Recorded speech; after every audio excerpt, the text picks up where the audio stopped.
Olá, meus amigos, minhas amigas, nosso cordial boa noite. Agradecemos aqui a Deus pela oportunidade de estarmos reunidos, embora à distância, mas reunidos aqui neste momento para falarmos a respeito da mensagem do Cristo.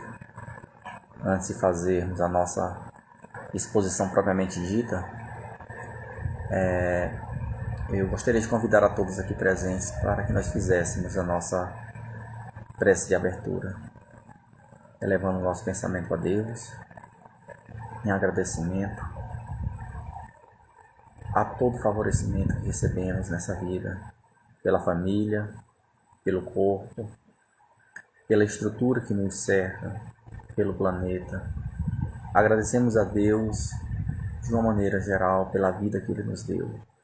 Obrigado, Senhor, e continua conosco para que possamos sermos capazes de atravessarmos a nossa existência pautados e baseados na mensagem do nosso Mestre Jesus. Com a Tua permissão, com a bênção do nosso Senhor Jesus Cristo, pedimos humildemente a permissão para dar por iniciada a exposição da noite de hoje. Que assim seja.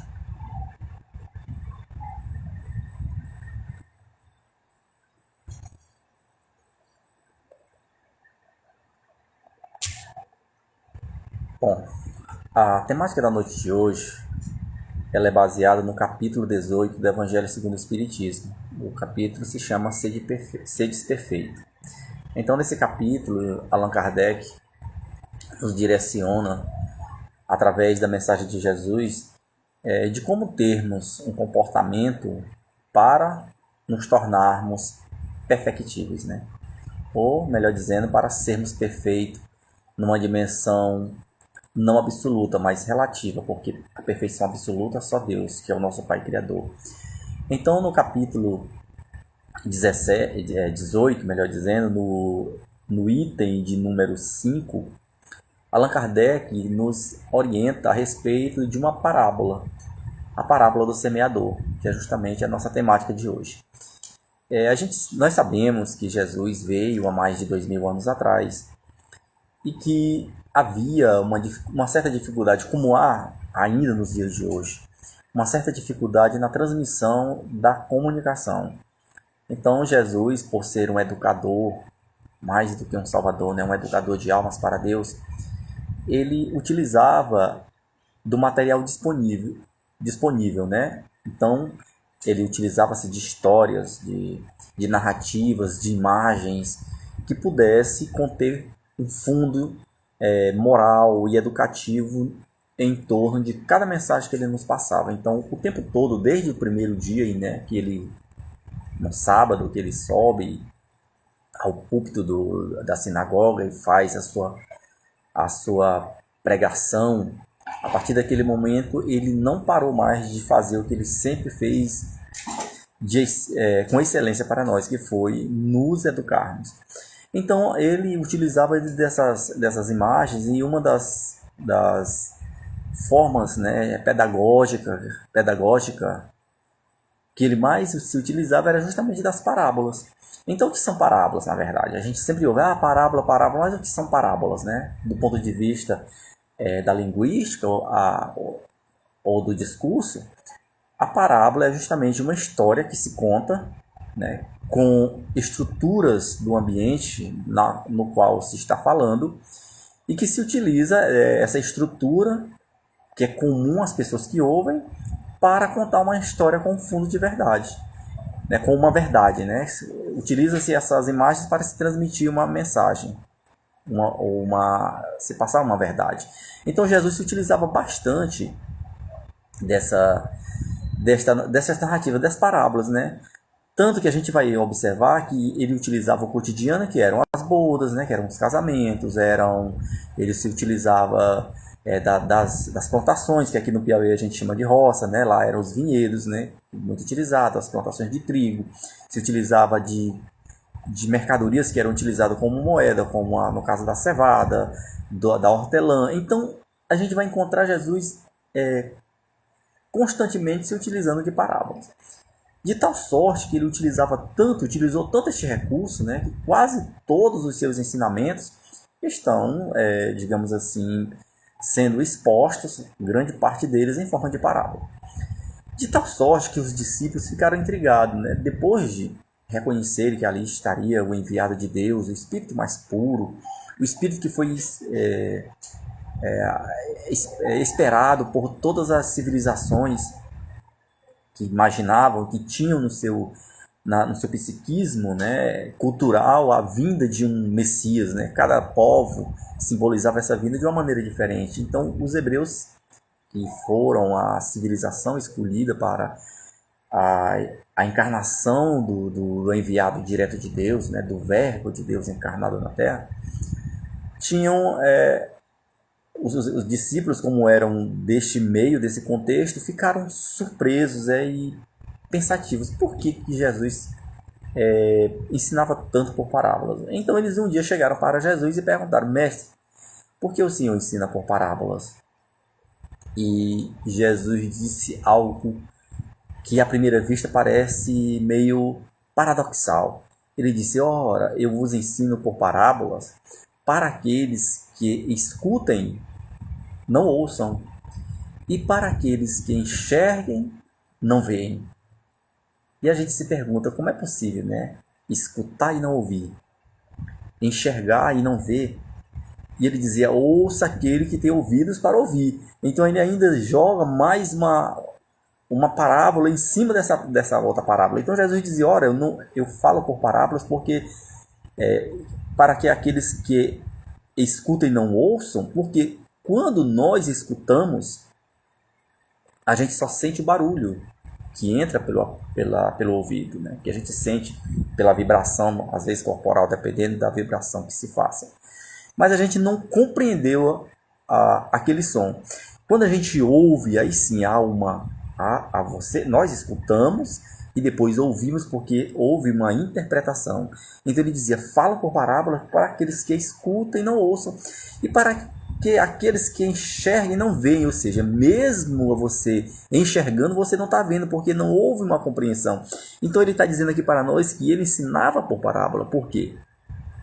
Porque ainda não tínhamos naquela época a sutileza ou a percepção psicológica, a maturidade intelectual e moral suficientemente preparada para entendermos toda a sua mensagem. Então, mesmo se passando mais de 2021 anos, muitas mensagens de Jesus ainda são incompreendidas, né? Ainda não avançamos o suficiente para absolvê-la. Então é por isso que ele disse: vos falo por parábolas. Então aqui a gente já tem a ideia, a explicação lógica, por que Jesus falava dessa maneira. Porque Jesus falava para os seus contemporâneos e para as gerações futuras. Então era preciso um amadurecimento intelectual e moral bastante avançado para que pudéssemos compreender a mensagem de Jesus. Então muitas coisas ficaram meio na dúvida, de tal maneira que somente depois algumas dessas mensagens, dessas parábolas foram devidamente explicadas com o advento do Espiritismo. Ou seja, quando os Espíritos vieram finalmente dizer: olha, a percepção que nós temos, que nós sentimos do outro lado, então começamos a ter uma compreensão mais geral a respeito da mensagem de Jesus. Então é por isso que Jesus sempre falava por parábolas, né? E uma das parábolas que a gente vai encontrar inseridas no Evangelho segundo o Espiritismo, como dissemos no capítulo 18, no item 5, é justamente a parábola do semeador. Então, os evangelistas narram, principalmente São Mateus, São Marcos, né? Ou Marcos ou Mateus, como queiramos falar. São Mateus, por exemplo, narra que Jesus chegou em um determinado ponto lá da região onde ele estava habitando, e um número considerável de pessoas o seguiram. E ele então afasta-se da multidão, sobe num barco, e então começa a falar várias coisas, a ensinar várias coisas. E alguma dessas coisas falava por parábola. E uma das parábolas que ele nos deixa foi justamente a parábola do semeador. À primeira vista, quando a gente observa essa parábola, a gente vai imaginar que é uma história extremamente pueril, simplória, né? Ou talvez simples, ou muito comum. Mas quando se observa o fundo da mensagem, a gente vai perceber a dimensão da mensagem de Jesus na parábola do semeador, que está contida no livro de São Mateus, no capítulo 13, os versículos de 1 a 9. Então, São Mateus diz que Jesus sobe e começa a dizer: eis que um semeador saiu a semear. Então, quando Jesus fala, eis que um semeador saiu a semear, vamos lembrar daquela nossa explicação inicial. Ele se utiliza de elementos, né, do cotidiano daquelas pessoas. Eis que um plantador, que seria aqui no Piauí, eis que um cultivador, eis que o semeador saiu a semear, ou seja, ele faz uma referência a si mesmo. O semeador, aquele que semeia a mensagem direta de Deus. Porque até a vinda de Jesus a gente não tinha até então uma mensagem tão direta quanto foi a mensagem do Cristo. Então ele diz, eis que um semeador saiu a semear. Então ele diz, e durante essa caminhada da semeadura, parte da semente cai no caminho e os pássaros comem. Então ele já começa a dizer que parte dessa semeadura, parte dessa disseminação de sementes não frutificam, porque elas caem pelo caminho, os pássaros comem. Aí ele continua dizendo, mas outra parte dessa semente, ela cai entre as pedras, né? Elas são enterradas entre as pedras, entre um terreno pedregoso. E elas nascem, mas como não tem sustentação, não há raiz, o sol logo vem e as queima. E ele continua dizendo, mas outra parte da semente cai entre os espinhos. Ela nasce, cresce um pouco, mas os espinhos logo sufocam. E essas plantas, né, que nasceram dessa semente, morrem sufocadas e abafadas por falta de oxigênio e de fertilização do solo. Aí ele diz, mas outra parte da semente cai em boa terra e dá fruto, e parte dessa semente dá fruto a 1 por 100. Outra parte da semente dá frutos a 1 por 60. E outra parte da semente dá frutos a 1 por 30. E no final ele sempre remata, ouça aqueles que têm ouvidos para ouvir. Ora, um semeador que sai com sementes, parte dessa semente cai no caminho, os pássaros comem. Outra parte é plantada entre as pedras, nasce, mas como não tem raiz, o sol logo queima, porque não há, é uma terra fraca também. Outra parte cai entre os espinheiros e nasce, mas morre, não dá frutos. Mas outra parte cai no caminho, cai num campo bom, é plantada num campo bom que dá 100% de fruto. Já outra parte cai num campo não tão bom, mas que dá 60% de frutos. E a outra parte cai num terreno um pouco mais pobre, que só dá 30%. Se nós observarmos essa parábola, aqui Jesus traça para nós todas as nuances do comportamento, do psiquismo humano, do comportamento humano na terra. Ora, Jesus começa a dizer que parte da sua mensagem cai no terreno, cai pelo caminho e os pássaros comem.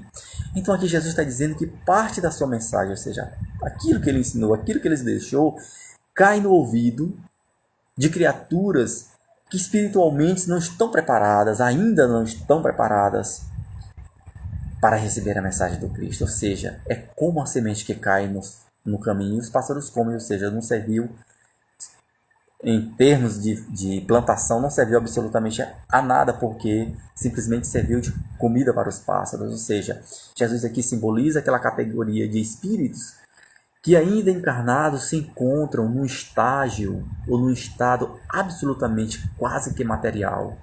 Então esses espíritos, quando encarnados, quando homens encarnados aqui na Terra, são essas criaturas que a gente vê nos noticiários de todos os dias. As criaturas que roubam, as criaturas pervertidas do ponto de vista mais profundo, as criaturas que não têm sensibilidade alguma, que são capazes de matar. Não estamos falando aqui das pessoas doentes, mas das pessoas que têm consciência, que são absolutamente quase que neutralizadas em relação ao recebimento dessa mensagem. Então Jesus diz primeiramente, parte dos seres humanos, né, que compõem o sistema complexo de almas que aqui estão encarnadas, parte desses seres humanos representam simbolicamente esse terreno que a semente cai, ou seja, esse caminho que a semente cai e que não dá fruto. Então esses espíritos nada mais são, esses seres humanos nada mais são do que espíritos absolutamente atrasados, ou seja, que ainda não têm a profundidade suficiente para receber essa semente e frutificar. Antigamente a gente imaginava essas criaturas, ao desencarnarem, criaturas que são capazes de cometer os mais terríveis crimes, nós imaginávamos, essas criaturas descerão diretamente para o inferno. Mas Jesus veio ao seu tempo e disse que todos nós somos filhos de Deus, que todos nós temos uma oportunidade novamente de recomeçar. É por isso que o processo da reencarnação, essa dádiva, esse presente extraordinário de Deus em nossas vidas, que nos possibilita recomeçarmos de onde paramos e darmos continuidade à nossa grande jornada.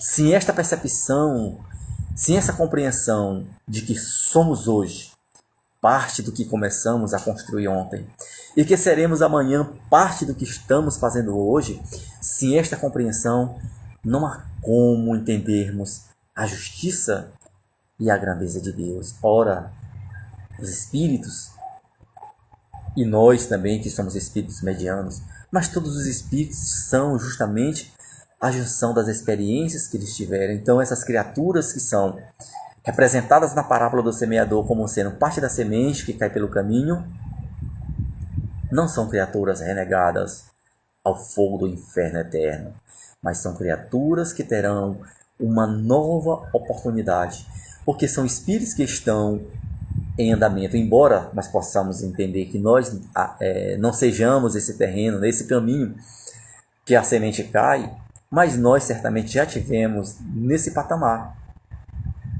de sermos criaturas que éramos, que fomos capazes de fazermos as mais absurdas coisas. Então isso mostra que, graças ao amor de Deus, todos nós que dele saímos, para ele, indiscutivelmente, nós voltaremos. Aí então Jesus continua simbolizando. Então Jesus primeiro parte do princípio das criaturas mais, digamos assim, mais simples, mais infantilizadas do ponto de vista espiritual. Os espíritos que ainda estão mais para a matéria do que para o espiritual. A semente que cai pelo caminho. E aí depois ele continua nessa parábola extraordinária, nos dando esta noção holística do comportamento humano. Ele diz, parte da outra semente caiu em terreno pedregoso, ou seja, em terreno com pouca fertilidade no solo. A planta nasceu, teve um certo crescimento, mas as raízes não se aprofundaram.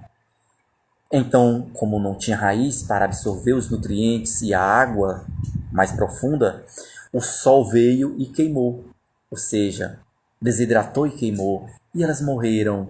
Então observe aqui ele dando agora uma junção, que parte desta mensagem de amor cai entre os espíritos que são medianos, que ouvem a palavra, que ouvem a mensagem, que se tocam, que brota alguma coisa, mas logo em seguida esta coisa morre.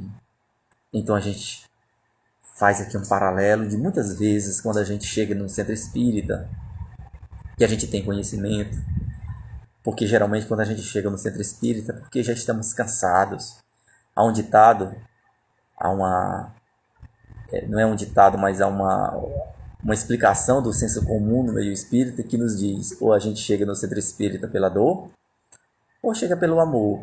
Mas eu acredito que a gente pode chegar também pela dúvida, né? Então, nem sempre pela dor, pelo amor, mas também muitas vezes pela dúvida.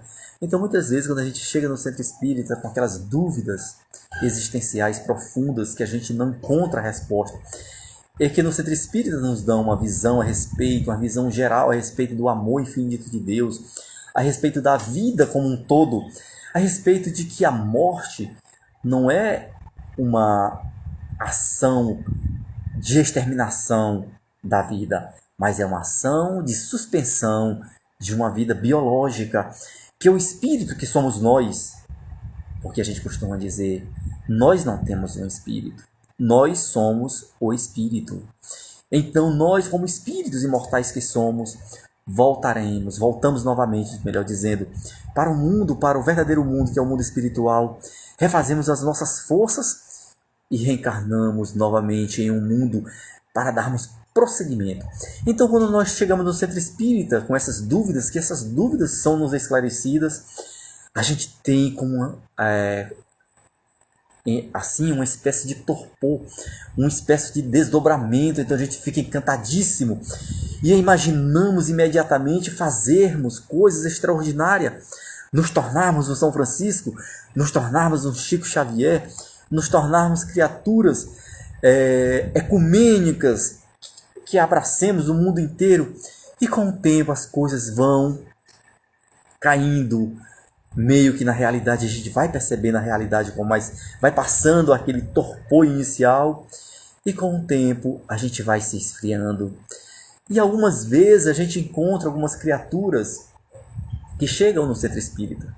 Então, estamos dando o exemplo do centro espírita porque é o meio no qual nós pertencemos, mas isso acontece em todos os meios.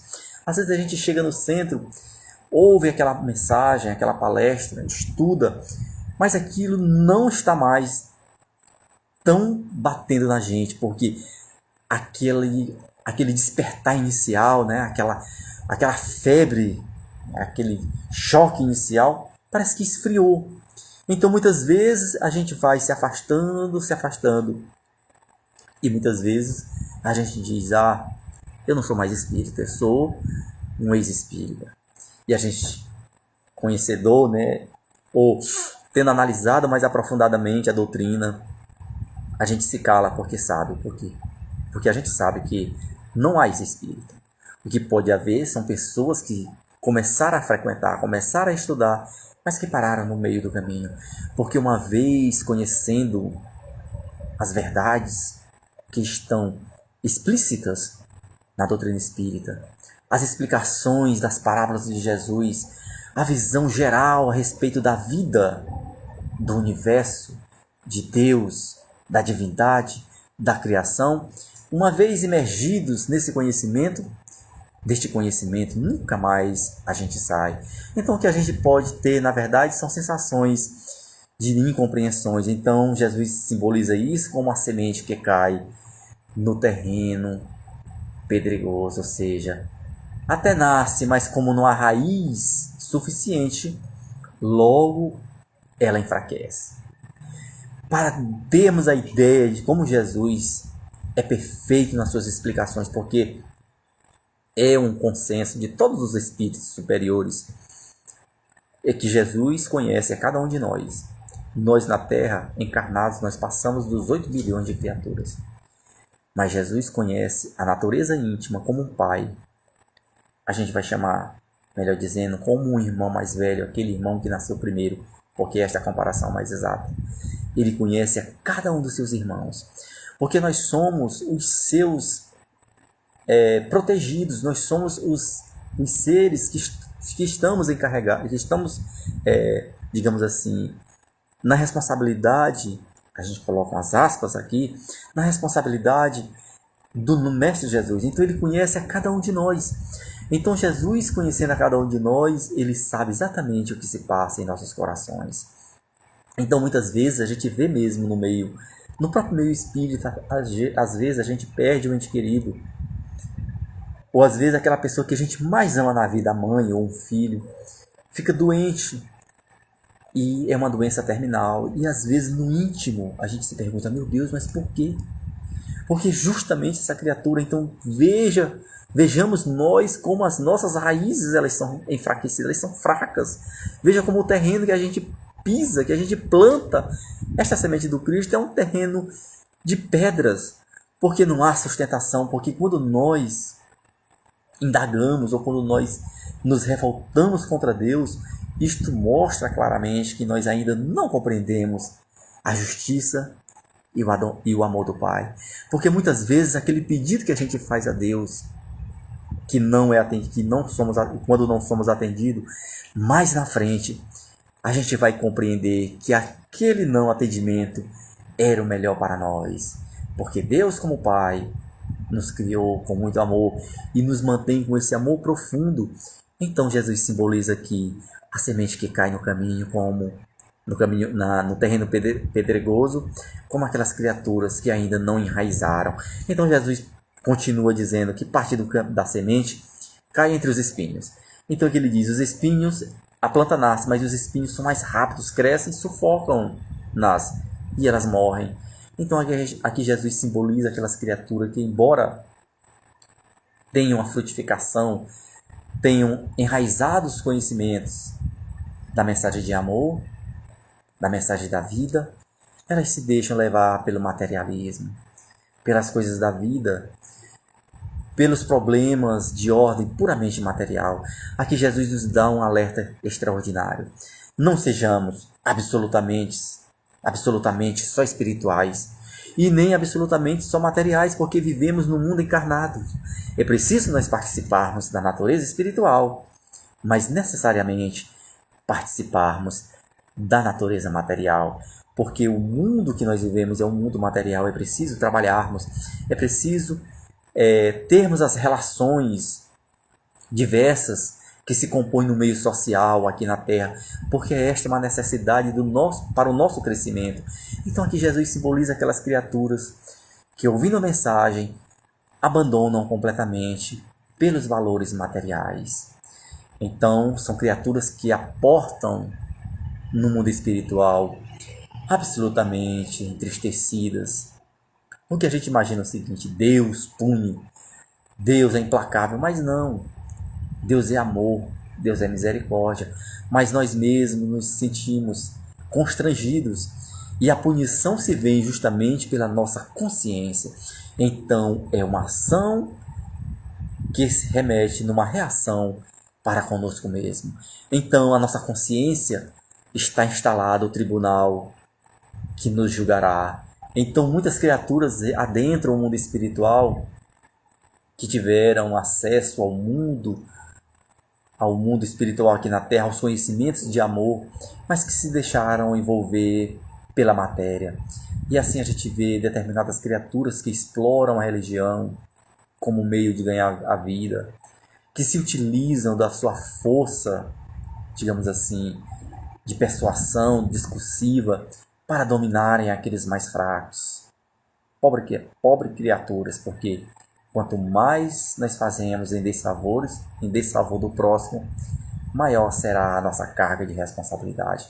Então Jesus continua nos traçando que essas criaturas que são os terrenos de pedras, ou seja, os terrenos que são só de areias e de pouca nutrição, representam justamente aquelas criaturas que, ao receberem a mensagem, se deixam levar pelo materialismo da vida. Então Jesus continua explicando que parte dessa semente cai em terreno fértil, mas ela não frutifica de maneira absoluta. Parte dessa semente frutifica a 1%, ou seja, aqui Jesus nos dá a característica daqueles espíritos que já alcançaram determinado grau de compreensão, que ao receberem a mensagem de Deus aqui na Terra, se transformam por completo. A gente vai encontrar a figura de Paulo de Tarso, por exemplo, como sendo um desses terrenos, férteis, que frutifica 1%.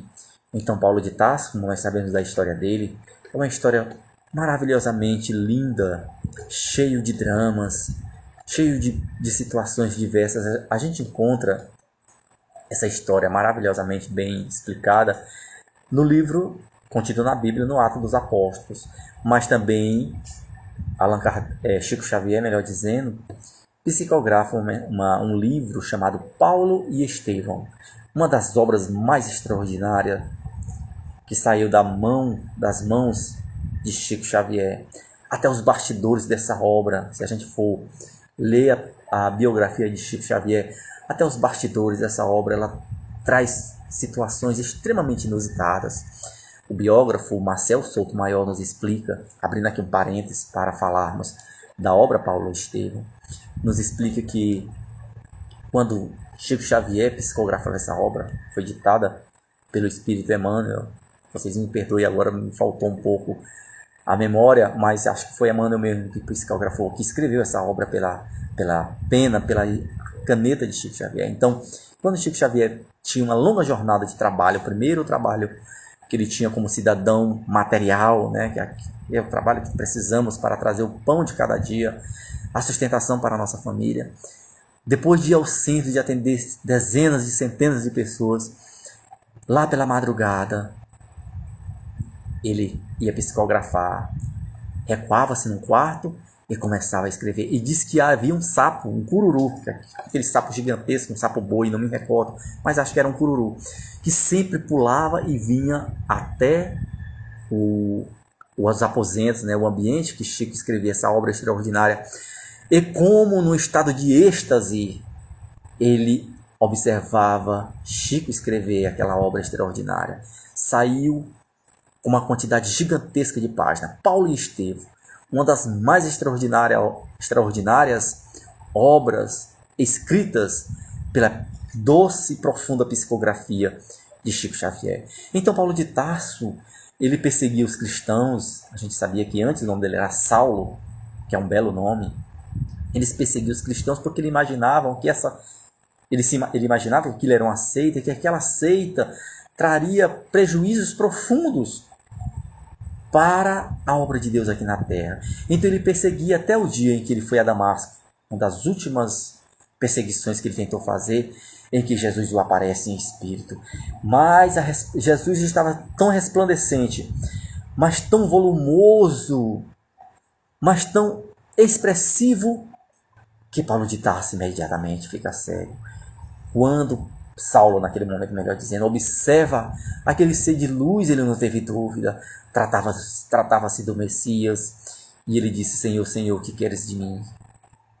Foi o suficiente para que aquele terreno transformasse-se num dos mais profundos terrenos, num dos mais férteis terrenos do cristianismo que temos aqui na terra. Ele dedicou 24 horas, a partir desse momento, 24 horas da sua vida em benefício da mensagem do Cristo. A tal ponto que ele escreve em uma das suas cartas, em um determinado momento, ele diz: não sou eu mais que vivo, é o Cristo que vive em mim. Ou seja, ele dedicou-se de tal maneira, ele trabalhava, a gente vai ver na obra que ele trabalhava, mas a dedicação era tão profunda que ele mudou completamente. Era um homem extremamente forte, porque era um atleta, era um homem extremamente belo, porque era bem cuidado. E ao final da mensagem, não vou fazer aqui um spoiler da obra, que a gente pode depois, aconselho a todos aqui presentes a ler essa obra extraordinária, para que a gente sinta a força desses espíritos extraordinários que Deus permitiu que viessem até nós, nos dar exemplo e mostrar: veja onde eu cheguei. E todos nós, todos vós, dizem eles para nós, poderão chegar até aqui, como disse o mestre. Tudo que faço, vocês também podem fazer, e podem fazer muito mais. Então Paulo de Tarso, ao ouvir aquela mensagem, transformou-se e se tornou um terreno que frutificou a 1%. Dia 4 de julho, não me recordo o ano, não me recordo exatamente a data, veio ao mundo, ou melhor, desencarnou, foi a data de desencarnação, de um dos espíritos mais extraordinários dos últimos milênios, São Francisco de Assis. Francisco de Assis foi um dos últimos grandes cristãos que nós tivemos a oportunidade de ter aqui na Terra. Deixou uma mensagem belíssima, de tal maneira que no ano de 2010, se não me falha a memória aqui no momento, depois vocês me perdoem quando forem consultar as fontes, mas por volta do ano 2000 e alguma coisa, imagino que seja 2010, Francisco de Assis foi considerado o homem do milênio. Veja a grandeza dessa alma. Um dos espíritos, um dos cristãos, um dos espíritos, melhor dizendo, porque o espírito, ele é de Deus. A mensagem é única. A mensagem do Cristo é perfeita porque veio de um espírito perfeito, não há erros. A gente pode observar de ponta a ponta. Se estudarmos a mensagem de Jesus de ponta a ponta, não vamos encontrar nenhum erro. Ela está absolutamente atualizada.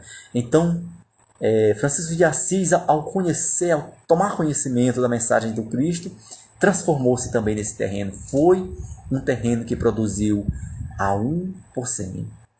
Mas aí Jesus continua na sua mensagem dizendo que parte desse terreno produziu a 1%. Então aqui Jesus traça a característica daquelas almas que ainda não são espíritos perfeitos, ou espíritos superiores, e que produzem não 100%, mas que produzem lá na sua quantidade necessária. Então são espíritos que ainda estão faltando aí 40% para atingir os 100%, ou seja, não são espíritos puros nem superiores, ou melhor, puros, mas são espíritos que estão bem mais próximos do que aqueles que Jesus traça na outra parte da parábola, dizendo que parte da semente caiu entre as pedras. Caiu em um terreno que só frutificou a 1/30. Então aqui Jesus baixa mais o teor das criaturas humanas que recebem a mensagem de Deus e que frutificam um pouco menos. Agora ele fala que parte do terreno só frutificou 30%, ou seja, ainda há 70% ainda a adquirir. Vejamos nós como é extraordinária a didática, a pedagogia de Jesus Cristo.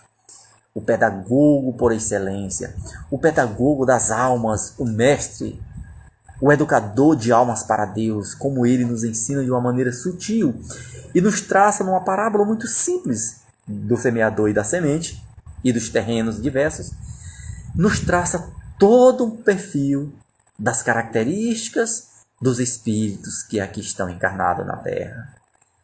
Grande é a sabedoria de Deus, que nos criou, que criou o universo e que nos permitiu que aqueles que chegaram primeiro ao topo da perfeição voltassem um pouco atrás para resgatar aqueles que ainda estão a caminho, que somos nós. E aqui nós simbolizamos esta explicação e exemplificamos, melhor dizendo, esta explicação com a vinda do Mestre Jesus, que nos veio nos direcionar para um mundo melhor, um mundo de paz, um mundo de fraternidade, um mundo de solidariedade, um mundo onde a justiça fala mais alto, um mundo onde não haja pessoas em situação de abandono, um mundo onde não haja pessoas que sofrem do ponto de vista material e nem do ponto de vista moral.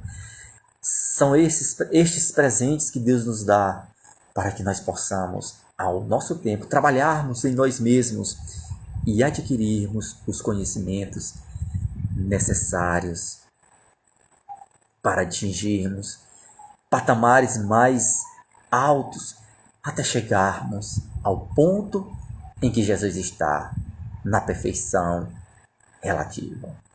Dentro dessa parábola extraordinária que Jesus nos deu como ensinamento, e que Allan Kardec muito sabiamente coloca no capítulo Sedes Perfeitos, um capítulo que nos dá uma reflexão a respeito de como nos comportarmos aqui na Terra,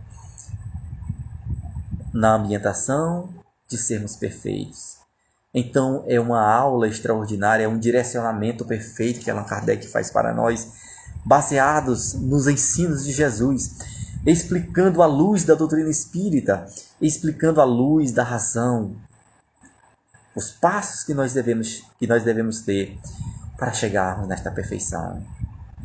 No dia de hoje, 5 de outubro de 2021, que nós possamos fazer uma reflexão sobre nós mesmos, a respeito do nosso posicionamento no nosso dia a dia, do que estamos fazendo para melhorarmos esse terreno que há em nós, o que nós temos feito e o que nós devemos fazer para que nós possamos ser aqui na terra esse terreno fértil em que a semente do Cristo seja frutificada entre nós.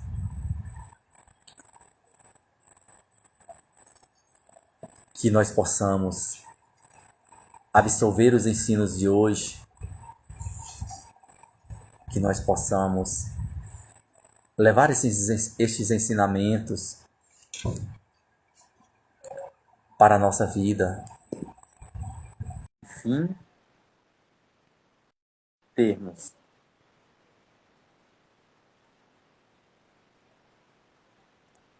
eu acho que eu me desculpe, eu acho que eu fiz alguma.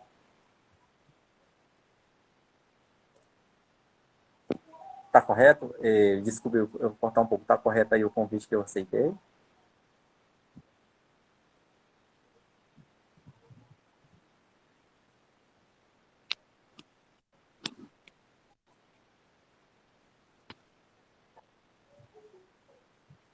Bom, então, que nós possamos ter o discernimento necessário para evoluirmos o suficiente e termos. Peraí, só um instantinho. Agora eu não sei como é que eu faço para tirar aqui o irmão da.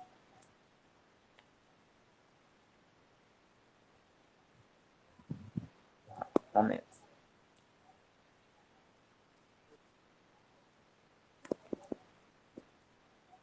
Vamos ver.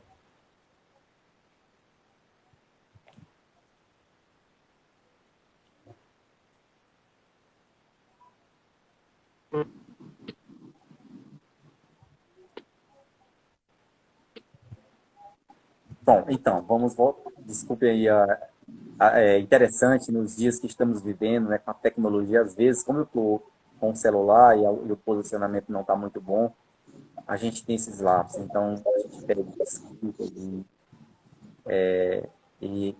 ao mesmo tempo, agradecemos a colaboração, a paciência e a satisfação de refletirmos a respeito destes ensinamentos. E possamos, então, carregar conosco esta mensagem e sermos esse terreno onde a fertilidade, a fertilização da mensagem do Cristo se faça no nosso dia a dia. Muita paz a todos e o nosso muito obrigado pela oportunidade de falarmos de Jesus neste momento tão necessário para as nossas vidas. Muita paz e muito obrigado.